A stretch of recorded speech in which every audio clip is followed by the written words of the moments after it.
పైచీలకు 60 గజాలు చొప్పున వీళ్ళంతా పేదలు, వీళ్ళు 60 గజాల చొప్పున వాళ్ళకు పట్టాలు ఇచ్చారు.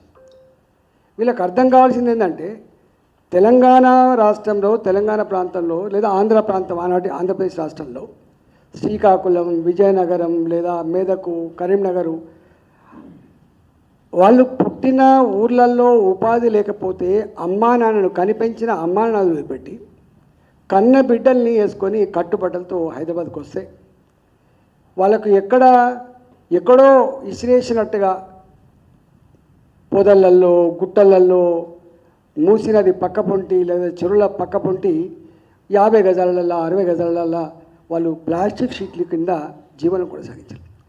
వాళ్ళకు ఆనాడు టాయిలెట్ లేదు, ఆనాడు వాళ్ళకి లైట్ లేదు, వాళ్ళకు బోర్ లేదు, బావి లేదు.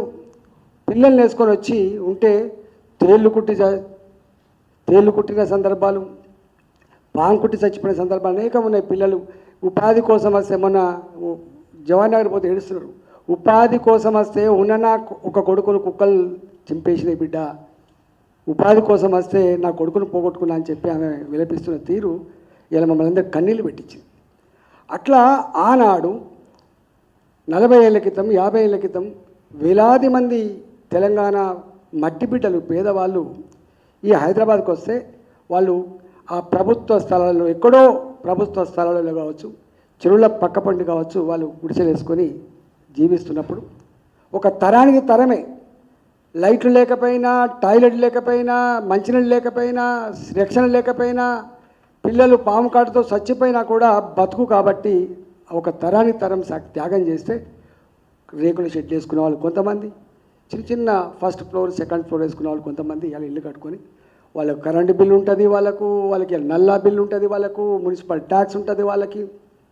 ఇవాళ ఆ బోయినపల్లిలో 200 ఇండ్లకి ఇవాళ వాళ్ళు నోటీసులు ఇచ్చారు. దాని పేరు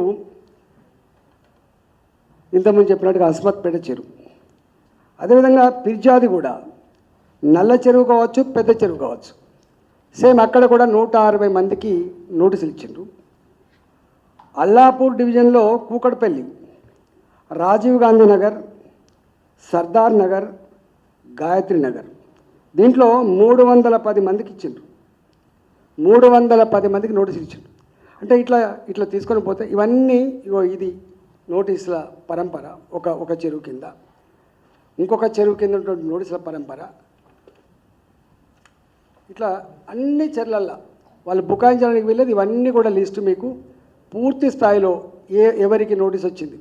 చివరికి వీళ్ళు ఎంత గొప్పలు అంటే శ్మశాన వాటికలకు కూడా నోటీస్ అంటించి వచ్చిండ్రు,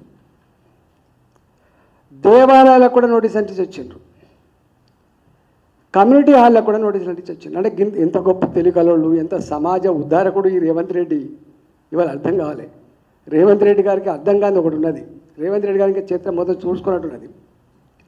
1976 1976 ఎమర్జెన్సీ చీకటి రోజులు అవి.